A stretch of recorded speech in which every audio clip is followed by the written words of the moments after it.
Gopijana Balabha Giribharadhari.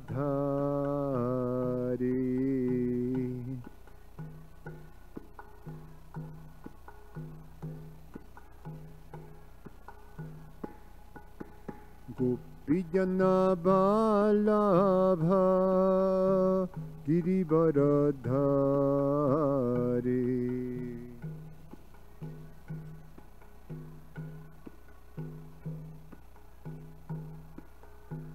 Yashodanandana Brajajana Ranjana.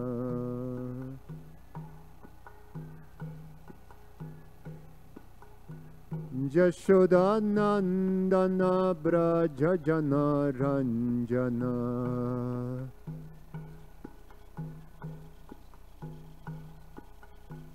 Jamunatira Vanachari.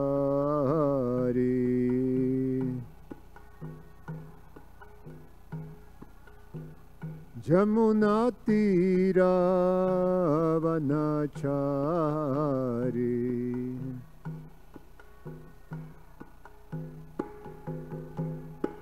Jaya Radha Madhava Kunja Bihari.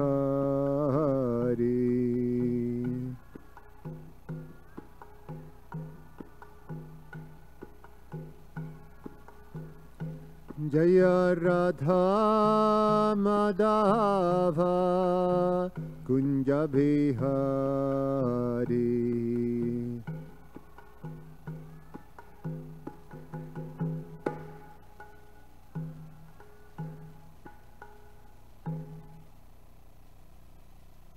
Jayam Vishnupad Paramahansa Parivrajacharya Ashtotarashata Srimad His Divine Grace A.C. Bhaktivedanta Swami Srila Prabhupada Ki. Jayam Vishnupad Paramahansa Parivrajacharya Ashtotarashata Srimad His Divine Grace Bhaktisiddhanta Saraswati Goswami Maharaj Srila Prabhupada Ki. Ananta Koti Vaishnava Vrinda Ki. Grantarashimam Bhagavatam Ki. Itai Gaura Premanandi. Oh, glories to the assembled devotees. Oh, glories to the assembled devotees. Oh, glories to the assembled devotees. Oh, glories to Shishiguru and Shiguranga. Om Namo Bhagavate Vasudevaya. Om Namo Bhagavate Vasudevaya. Om Namo Bhagavate Vasudevaya.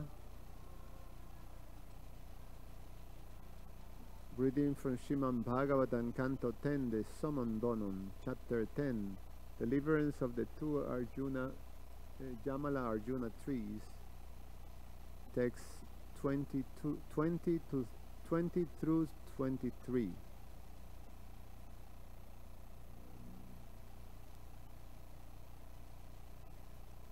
Yeah, we read the first one together. Yat imao lokapalasya putrao bhuttva tama plutao navivashanan atmanam vijinita sudurmadao. Yat imao lokapalasya putrao bhuttva tama plutao navivashashan atmanam vijanita sudurmadao. Yat imao lokapalasya putrao bhuttva tama plutao navivashashan atmanam vijanita sudurmadao. Please chant.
atur aturhatastavaраtam Shyatannaivanjata puna smriti shanmat prasadena tatrapi mat anugrahat vasudevasya saddinyam laptva divya sarachate brite swarlokatam bhujo loba bhakti bhavishyata. Yet, because Imao, these two John demigods, Lokapalasya, of the great demigod Kuvera, Putrao, born as sons, Bhutva, being so, they should not have become like that. Tamaha Plutao, so absorbed in the mode of darkness, na, not, Vivashasham, without any dress, completely naked, Atmanam, their personal bodies, Bijanitaha, could understand that they were naked. Sudurmadao, because they were very much fallen due to false pride. Ataha, therefore, Arhataha, they deserve Stavaratam, immobility like that of a tree.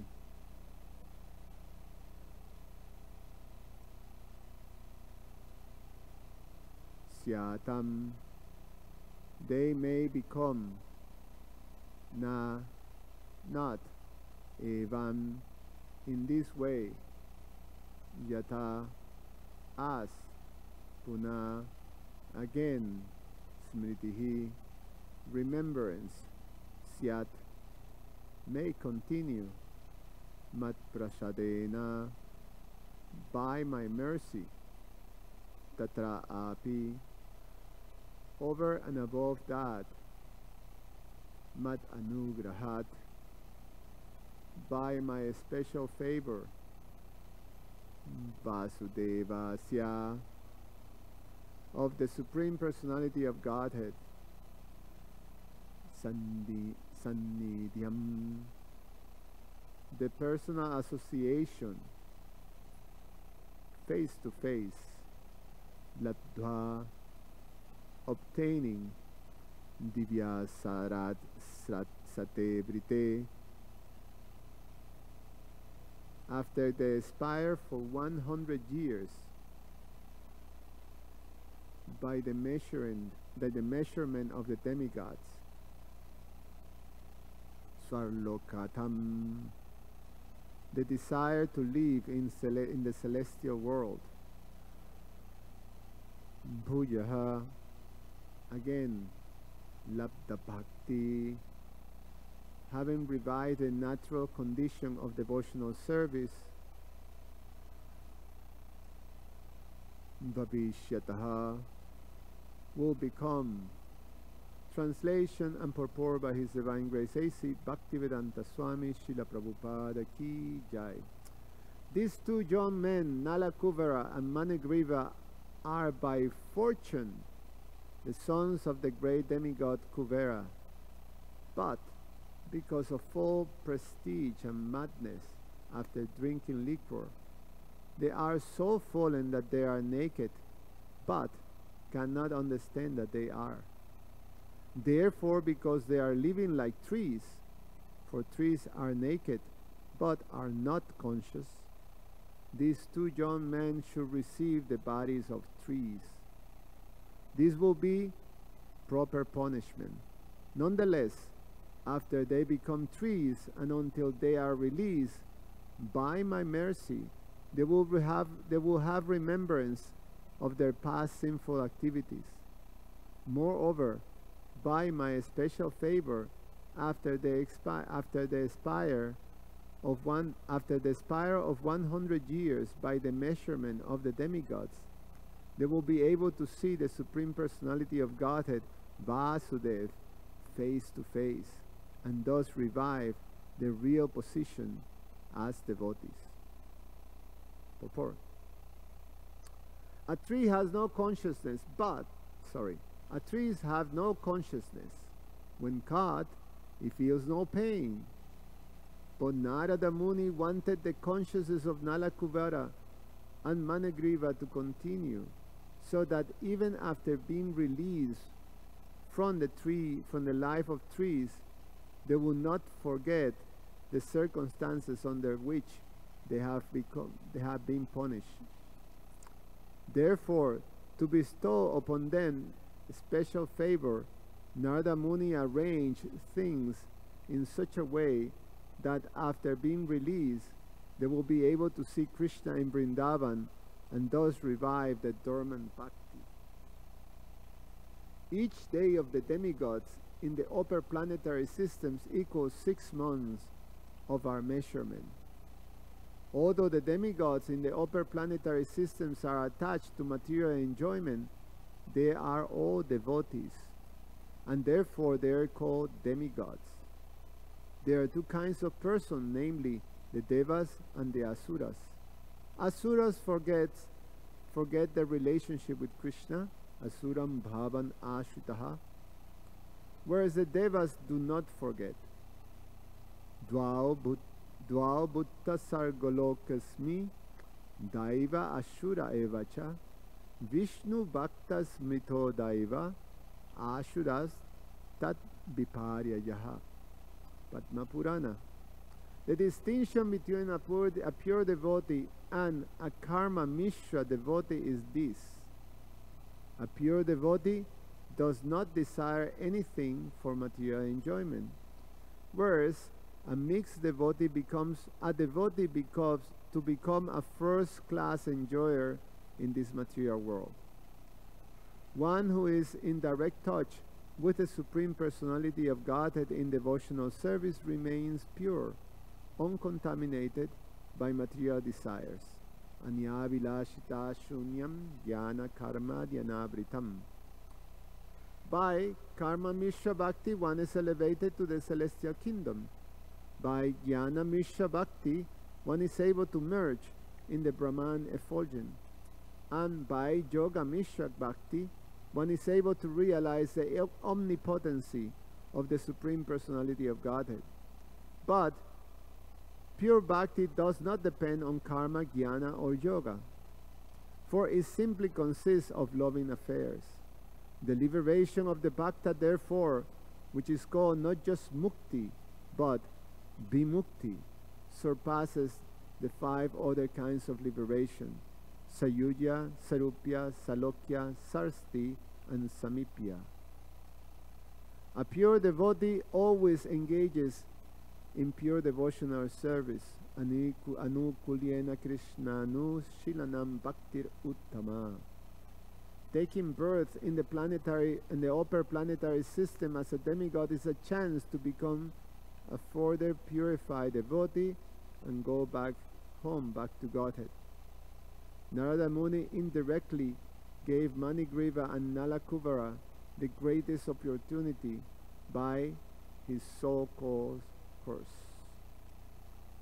Omajnana timirandasya gyanandanya sudakaya chakshur umilitam yena tasmai Sri Guruve namaha. Namo Vishnu Padaya Krishna Desaya Namo Vishnu Padaya Krishna Desaya Bhutale Srimate Bhaktivedanta Swamin Iti Namine Namaste Saraswati Deve Gauravani Pracharine Nirveshesha Shunyavadi Pasatyadi Saparine Panchakalpa Tarubhyasha Kripa Sindhu Vyaivacha Patitanam Pavanevyo Vaishnavevyo Namo.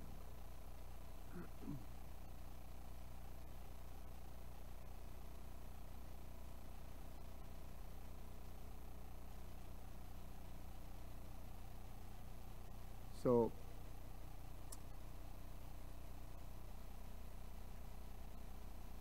It's a wonderful lesson. Oh, 23 also, right? Okay, I read 23. It's a short one that completes this whole idea. Text number 23. Sri Sukha Uvacha Evan Uktva Sadeva Sir Gato Narajana Sramam Nalakuva Ramani Grav Asatur Jamalarjunao. Sukadev Goswami continued, having thus spoken, the great saint Devarsi Narada returned to his ashram known as Narayana Ashram, and Nalakuvara and Manigriva became twin Arjuna trees. Purport. Arjuna trees are still found in many forests, and their skin is used for cardiologists to prepare medicine for heart trouble.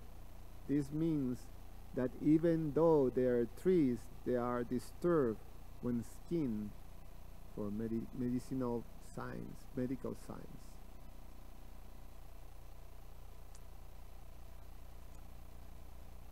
So the situation of exalted personalities, demigods, that became fallen by being overwhelmed or overcome by pride, the pride of the position that they achieve by their devotional service and by their piety. Srila Prabhupada explains the different type of mixed devotees, Mishra, Bhakta Mishra. So devotees who are demigods in general are considered Karma Mishra Bhaktas, that they have material desires mixed with their devotional desires. The material part is that one still have an affinity to enjoy in this material world, and therefore by the performance of devotional service one is obtaining a better situation in the material world that translates in the form of some happiness or some facility, sometimes wealth, and if not wealth, sometimes fame, some type of opulence naturally comes from devotional service.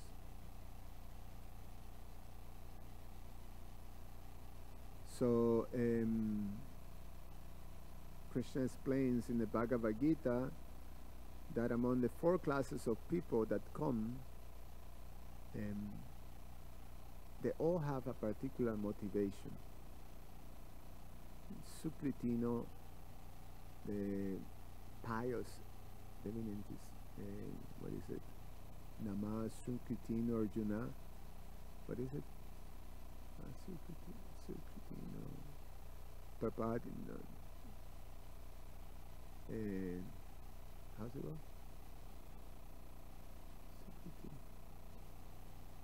Jnana, what is Artha Jigyasa Arthati Jnanavan? So Artha Jigyasa. Yeah.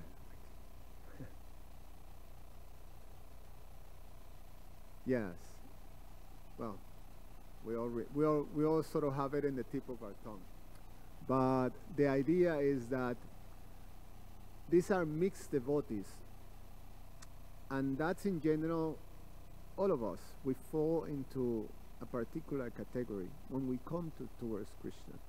There's a natural inclination for piety, and so that makes you open, and one comes towards Krishna to try to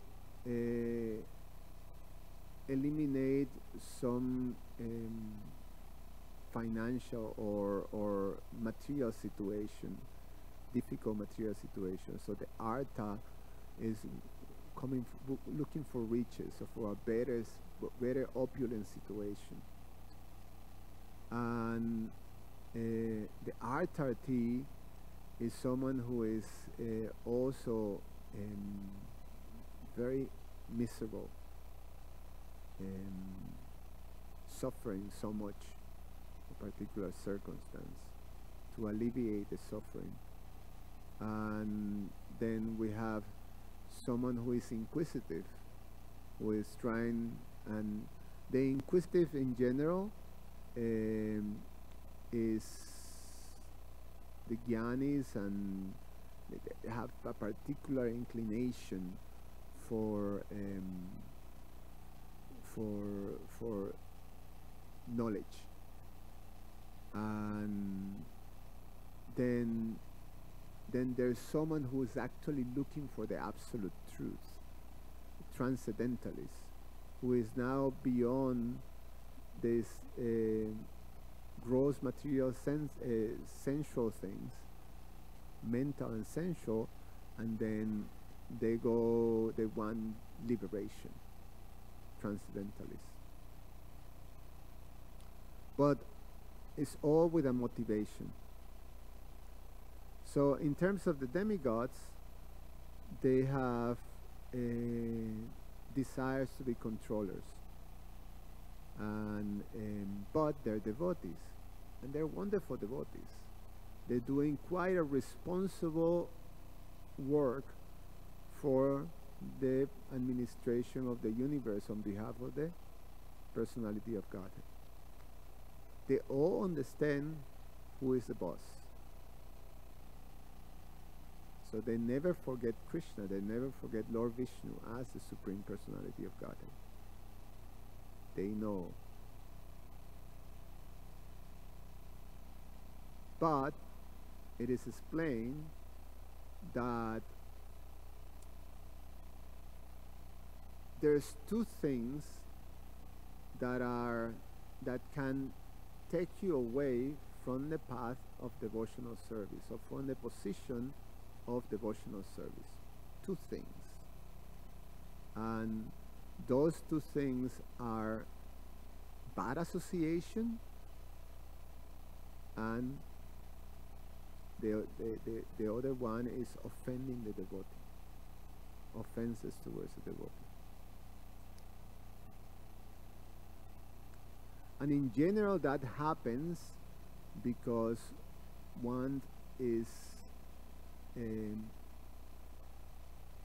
becoming lax in one's practice and allowing oneself to indulge in something that you know you have to control.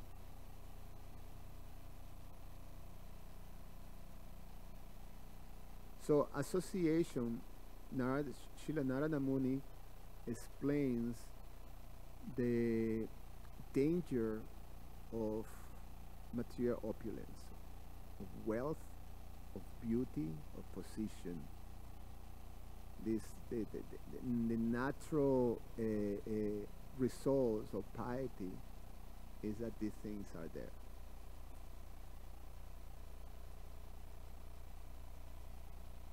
So one very easily becomes overwhelmed or covered by this type of exposure, because the conditioned soul is already predisposed to that type of disease. Is there. So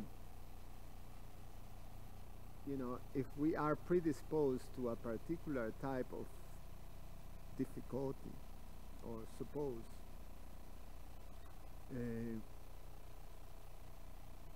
there is some genetical thing there, in the family there's a history of heart disease,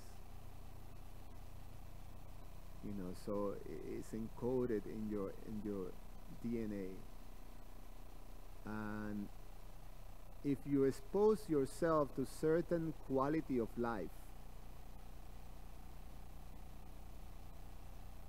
that, you know, it may appear natural, but if you do that, then that may bring, you know, immediate manifestation. Or if you were addicted to a substance, you know, like say alcohol or a particular drug, and you do your work to recuperate, and you know, you do your 12 steps program, and then you go and you're able to overcome that difficulty. But you landed working in a liquor store. If you place yourself in that situation, you know, so now they recently we live in Evanston, and where there was the Whole Food before, large place. Whole Foods moved to a better place, but they left this very big store space open, and they opened a big liquor shop there. Like, it's huge. I mean, in general, you know, you can think, well, you know, it's not necessarily that people are like buying liquor like they buying, you know, like a whole store, you know. I mean, in general, Whole Foods sells liquor too, but it's a little session, and it looks like it's enough, you know. I mean, how much booze that people will buy, you know. But they have this whole thing. It's huge, all alcohol. So, you know, it's like the heavenly planets for alcoholic person, or for these drunkards, you know. So if somehow or other you given this big store to manage, you know, and you have recuperated yourself from being an alcoholic, and you're placed in that position, you know, it's a very good chance that you actually go back into, you know, just by association. So in general, you know, we want to avoid those situations that we are, you know, how you say, susceptible. So if you have a type of disease and you are susceptible to do that, for that to come out, you need to have a very careful sort of procedure to actually hold or make you immune. So you have to take a particular type of medicine or something, you know. It's natural.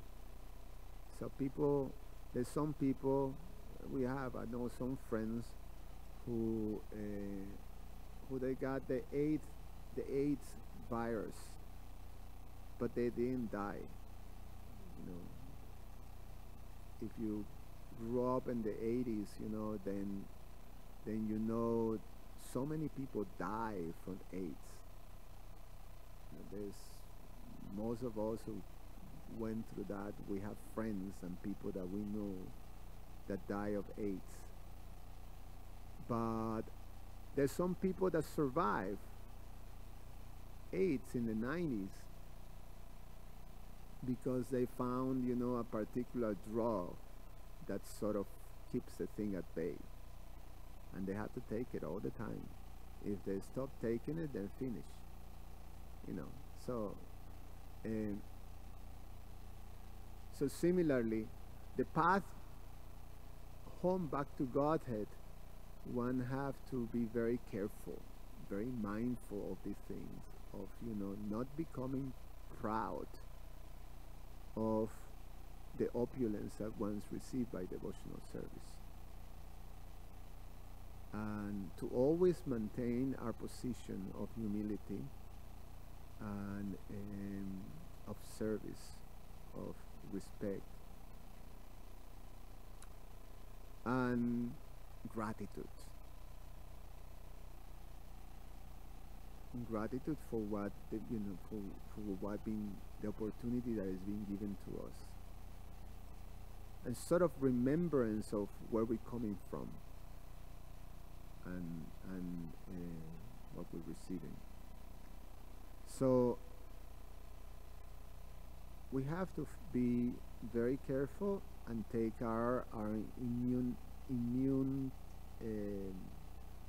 how you say, substance, or that whatever is there to protect us, to shield us from the infection thing that we have to keep at bay.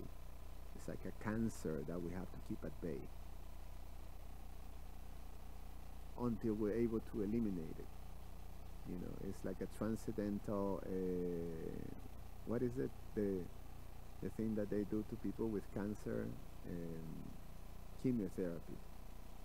So we have this chemotherapy, transcendental chemotherapy, to eliminate the cancer of this Ichadwesha or Boga Ishwarya, this thing.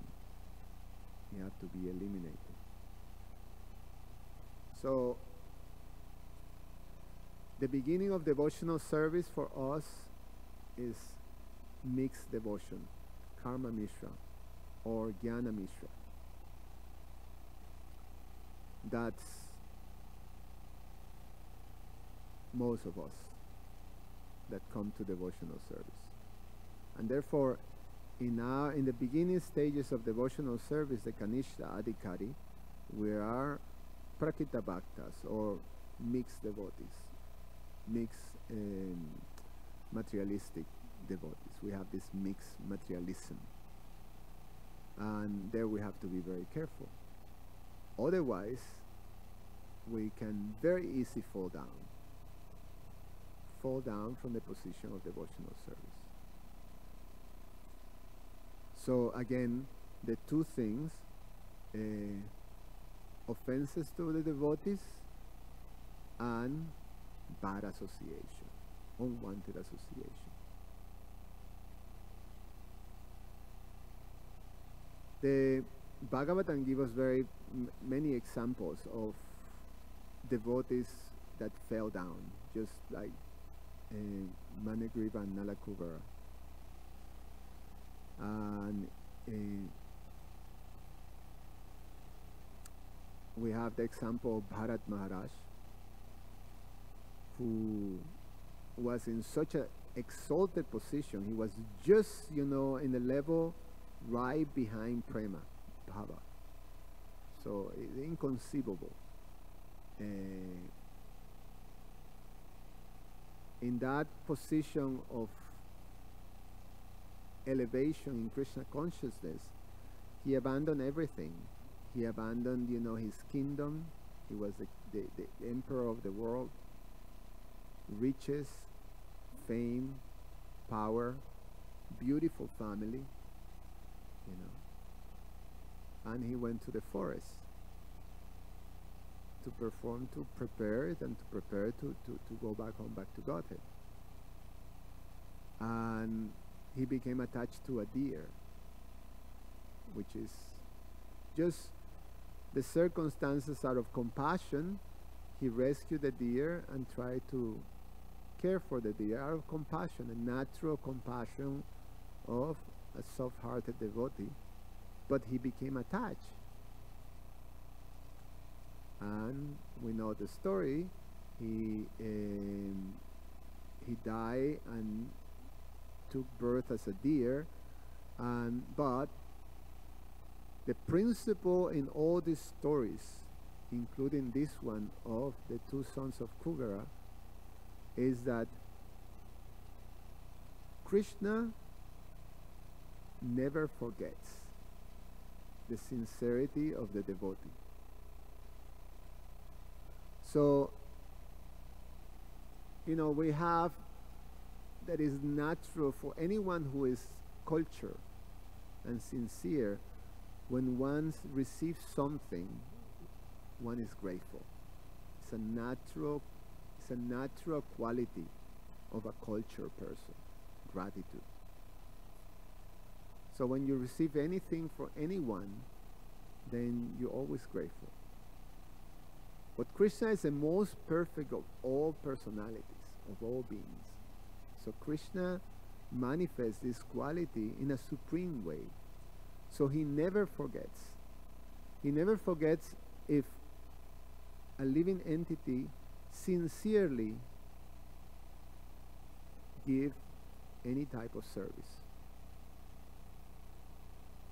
And because of that, because Krishna is so kind and so grateful, so supremely grateful to anything that is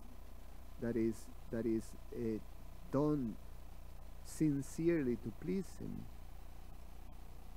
then Krishna never lets go the devotee. He will never let him go.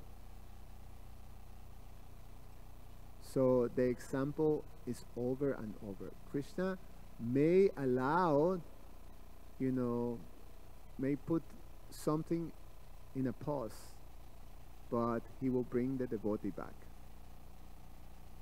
to his lotus feet. He will make an arrangement either directly or through his devotees to bring the devotee back to his lotus feet.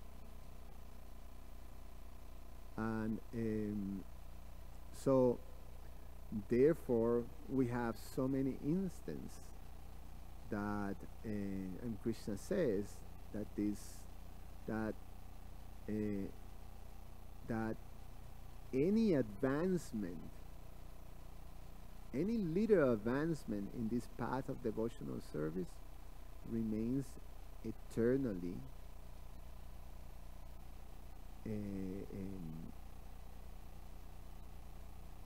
manifested in Krishna's connection with the devotee. He always remains eternally there. So, so even if the devotee fall down, eventually will come back. And in all circumstances, the devotee's fallen situation is like this so-called curse that the two Arjuna the two sons of Kuvera had. Prabhupada say the so-called curse. But the idea is that you have to be sincere. So if any of us, in whatever stage of opportunity we have to do devotional service, and we had a sincere desire and a sincere heart, then Krishna won't let us go. So like in the case of Bharat Maharaj, he became a deer. A deer is an unconscious entity. It's an animal. The animals have no capacity or intelligence to understand the absolute truth. They only know about four things: eating, sleeping, mating, and defending Bas. That's all. And their intelligence is just focused on where to find, how to fulfill those things. They're forced by nature to act certain way. The capacity to make choices is just very shrinked into just, okay, smells good? No, like that. Just that. It's based on the eating thing, the anamoya. But Krishna gave in the benediction gave Bharat Maharaj the benediction to be able to remember. Similarly to the Arjuna trees, to Managriva and Nalakuvara, they were able to remember their position. So Bharat Maharaj in his next birth, he got it. He said, I won't make the mistake again. So as Jadat Bharat, he avoided these two things: association with worldly-minded people. So he basically played a fool. No one wanted to talk to him. No one wanted rejecting. So he played this part because he didn't want to associate with worldly-minded people. And he was very careful not to commit any offense to any living entity, even an ant. So, because he was, he won't make the same mistakes. He's going, he's passed back home, back to Godhead without any hindrance. He knew that even in the Baba situation, you can actually fall down if you become a little distracted. Maya is so powerful. So he didn't want to take the risk. So he was very extreme in his, trying to follow. Similarly, we hear the stories of Maharaj Chitraketu, who fell down and became, what is it, the demon Vitrasura. We hear this, the pastime of Ajamil. Ajamil was a very Pakka Brahmachari who was, nicely dedicated to the service of his spiritual master and the deities, the Lord. And, as a nicely trained Brahmana devotee, he got married very nicely to a nice devotee woman and have a nice devotee family. But because of association with a low-class woman, then he abandoned everything. But Krishna didn't forget. Krishna didn't forget that sincere service that he gave. So he made the arrangement. Now, at that moment of fear that he had to experience, and for that moment, for that whole period of time that he was falling, he didn't remember anything. He was overwhelmed by these materialistic, horrible things. But just by him naming his son Narayana, and by in fear calling for the son's name, but when he started to call the son's name, then the remembrance came. Something, came back. The connection came, and the Yamadutas came, and the Vishnudutas came and rescued him. So Krishna makes the arrangement because he never forgets. Therefore he says that my devotee will never perish. It will always be victorious. The example of Yamunacharya. The example of Yamunacharya is that he was the grandson of Natamuni, which one of the Alvars. So he was brought up by his grandfather, the great Natamuni, and he was a very qualified young devotee. amazingly qualified. So much that when he grew up in the ashram of his Guru Maharaj, he was so powerful that there was this big scholar, Kolahola, I think was his name, Kolahola, right? You know? Kolahala Pandit. Yes. It was the powerful Pandit of this king in South India. And he would challenge everyone and defeat everyone, you know, and take taxes. So when he came to the ashram of the spiritual master of Jamunacharya, Jamunacharya was not very happy about that, so he challenged him back. So he went to the kingdom and challenged him back. And then we know the story. The queen sort of liked the boy, very beautiful, attractive, effulgent brahmachari. And so he ended defeating soundly.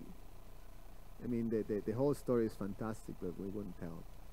But he defeated Kolahola Pandit, and the king was defeated too by the queen, so the king had to give Jamunacharya half of the kingdom. He became a king. So he became a king of the half of that vast kingdom in South India. And he became so, just by the opulence, the riches, the power, he became overwhelmed and he forgot everything. So he became a sense gratifier. Nata Muni, you know, in general, a grandfather or a father will become very happy to see his child becoming a king, you know, a powerful personality in the world. But Nata Muni was disgusted. He said, oh, this is so terrible. He had, you know, the greatest diamond of Krishna consciousness, and now he had just dropped that out for broken pieces of glass. So he devised this plan. He asked, actually at the time of his death, he asked his disciple Ram Mishra to bring him back. So Ram Mishra devised all this super clever way, you know, it took a whole year, but he was able to bring back Jamunacharya. And he became the next great Acharya of the Sri Sampradaya. So Krishna doesn't forget. So sometimes as devotees, we see it many times. You know, at least, you know, when you are for some time in Krishna consciousness, you see many devotees, you know, in all levels, from very, very powerful advanced devotees to very simple devotees, that they may fall down. And fall down in general because of pride or because of some, you know, become a little, sometimes devotees things, you know, oh, you know, I did so many austerities, you know, and I have neglected just trying to pay attention to some of, you know, my propensities. You know, let me try this. You know, the things that are left behind. Like I remember sometimes I was asking my Guru Maharaj that, you know, sometimes I think about my music career and I feel, oh, you know, there's a little something that, you know, I left something behind that was very dear to me, and I still have that desire, you know, of making music, you know, or something like that. And you know, and I left it right in the moment that it was the right moment in which you have the energy when you are in your 20s, you know. Sometimes my wife also her career was taking off at that time as a photographer in New York. And so, you know, maybe I should go back to that. Maybe I should, you know, so we may think like that. And then you start to investigate and invest in this and that and that, and all of a sudden you start to lose faith on this, to find, you know, the association and that is then, you know, is affects you if one puts oneself in association with worldly minded people. And also if somehow or other you start to lose faith on the devotees and may commit some offense, then you're out. And when you're out, you find out something very, very much, and you can ask this to most of the devotees who leave Krishna consciousness, or at least they leave the association of devotees and take the association of karmis and start to live like karmis. You cannot enjoy like karmi anymore. You finish. So at the end, internally you're miserable. You can't, it's a spoil. And why is it spoiled? Because you have tasted already something that is superior. So you have the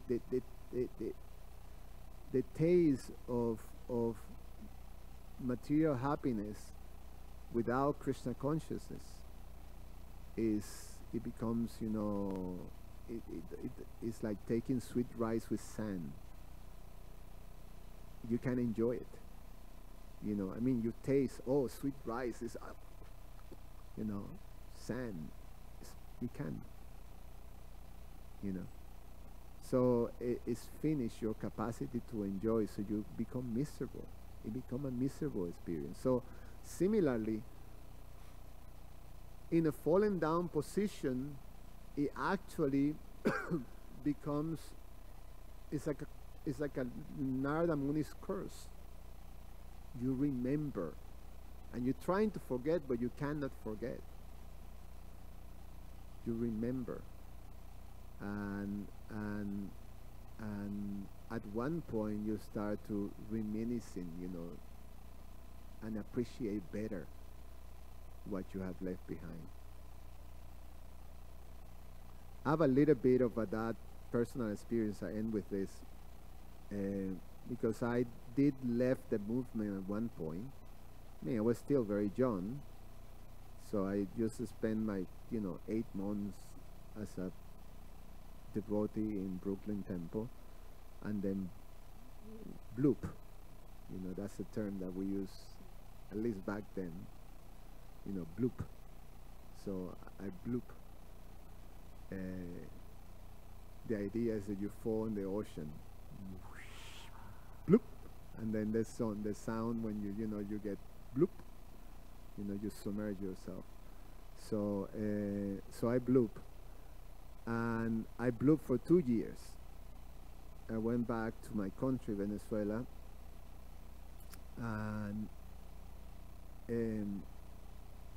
I became so depressed, and the way I cope with depression was that I tried to indulge in sense gratification, but it was depressive. It was almost like, you know, when miserable people drink, and then in the moment of being intoxicated they forget about the misery, but then when they become sober again, they are, you know, they're triple miserable, you know, because now they have a headache on the top of being miserable. So like that. But there was something that I always remember. Oh, the devotees. They're so if I see a devotee in the street, was like a devotee, you know. So it makes you appreciate better. But the misery you have to experience. And that's what Krishna does to you. In that he doesn't let you go. he will bring you back. And we see that, you know, in so many of the devotees who have left the movement, and therefore we have to be very careful and also understand that Krishna, this is all these devotees are very dear to Krishna, and Krishna don't forget. And therefore, if we are in the situation that we are by great fortune under the shelter of Krishna, and we come to see devotees who are having a hard time trying to, we cannot, you know, take it so, how you say, lightly, that we can point out things or say or criticize. I have to be very careful, because they are dear to Krishna, and you don't know, they come back and manifest, you know, wonderful qualities, just like Managriva and Nala Kuvara. You know, the devotee will pray, give me the same opportunity that you give them, you know, so I can get that prema bhakti too. Any comments or questions? And let's keep it short, because I actually have to go.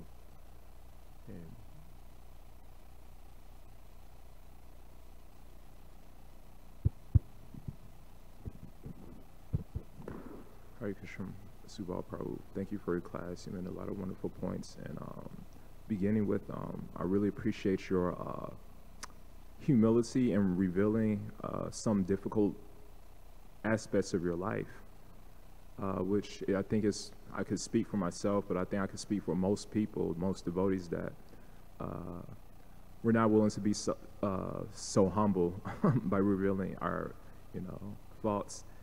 And to take some inspiration, Narada Muni, in one of his previous lives, he was known as Upabarhana in Gandharva Loka, and he was very proud of his beauty, and he lusted after women, and he would chant the names of demigods and chant for the women in kirtan, woo, you know, do Hare Krishna or whatever, the demigods. So then he got cursed by some sages, and then of course he became Narada Muni from this purification. And yeah, that was another nice example. Yeah, and so that reminds me of one quote. It says, the reason the rear view mirror is smaller than the windshield on your car is because what's in your past is not nearly as important as what's in your future. So I really appreciate that quote of how not to become discouraged in our faults. But anyway, you were making a point. You quoted, you were essentially talking about mixed devotees, and you quoted that verse in Bhakti Rasamrita Sindhu regarding pure devotional service. Anya abhilashita shunyam gyana karmani anambritam anukunena krishnanushilanam bhakti uttama. Basically, you were saying we should be less, the basis of your class, we should be less concerned about anya abhilashita, status, and more concerned about uttama bhakti, standards. And Narada Muni told Nalakuvana Manigriva we should be less concerned about our status and more about our standards. And one thing that came to mind is that we see that from the Gita or any spiritual teaching, and also from the teachings of Jesus, we see that the body can be seen, but the spirit soul cannot be seen. But the only reason the body is standing is because of the spirit soul. Similarly, we see that the only reason great personalities, the reason their status stands is because of their standards, their invisible standards. And also in the Bible, Jesus gave the example of a foundation of a building. The building can be seen, but the foundation of the building cannot be seen. So sometimes when politicians seem very outstanding, and then they're put in prisons, they were like, oh yes, they had a very nice status, but basically they became lax in their standards, like you were mentioning. We become lax in our devotional service. However, we see that Narada Muni says the standards in his verse is that we should be, one shouldn't be so concerned about skinny dipping or living one's life like an animal in the nude. But however, we see that although there's something called standards in the scriptures, there's many pastimes where it appears that there's something called double standards. There's one pastime in the Bhagavatam, Canto 1, Chapter 4, Verse 5. It says that some women were bathing nude in a lake, and Shukadev Goswami walked by. And he's a great Vaishnava. He was also in the nude. But we see that the standards of a Vaishnava, including Shukadev Goswami and Narada Muni decides to wear saffron. Shukadev Goswami was in the nude, but they were considered both outstanding Vaishnavas who had standards, and we see that the standards is Shraddhavan Jan Hoy Bhakti Adhikari Uttama Madhya Kanishta Shraddha Anusari. One's faith in Krishna consciousness. Lord Chaitanya told Sanatana Goswami that Uttama Adhikari is Shastra Yute Suni Pondrida Shraddha Yamra Uttama Adhikari Se Tadaye Samsara. That person was expert in logic, reasoning in the scriptures, and who has firm faith, Dhrida Shraddha, that Krishna is in control. He is considered a Uttama Bhakti like Narada Muni and Shukadev Goswami. However, Shraddha cannot be seen, Bhakti cannot be seen, our mentality cannot be seen. So sometimes it's hard to distinguish, because even by speaking, I could speak so many poetic words, so many scriptures, and we see in the pastimes, but that's not an indication of your Shraddha or your Bhakti. And so sometimes in that pastime it describes that although the women, this is kind of a joke, although the women couldn't see the standards or measuring stick of Shukadev Goswami, there was a measuring stick, an external measuring stick, and that was, forgive me for saying, he didn't get an erection when he came in front of him. So my question is that when we hear verses like this, the standard of devotional service is those who don't like to skinny dip. You're obviously a materialistic devotee, but we see people like Shukadev Goswami. So there's so many pastimes where it seems like there's standards. On the other hand, there's another standard that seems contradictory. And so what is a person to do when they were too attached to one particular standard when they don't see from another point of view where it appears like a double standards, because Vaishnavas are in so many categories. So what is a person to do when they're confronted with that situation? Because it may be easy to prevent ourselves from externally criticizing someone, but you don't get any benefit from internally criticizing anyone. So when we're attached to one standard, so what is a person to do in such a scenario?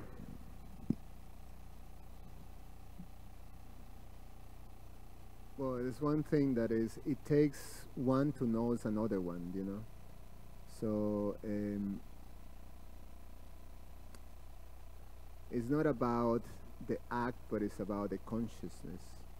And if someone is elevated in consciousness, they can understand the elevation or the degradation of someone else's consciousness. You know, if you have that capacity or that position. So Narada Muni can understand if the consciousness is wrong or the consciousness is right. So it's not about necessarily the act itself, but so being naked in this case, you know.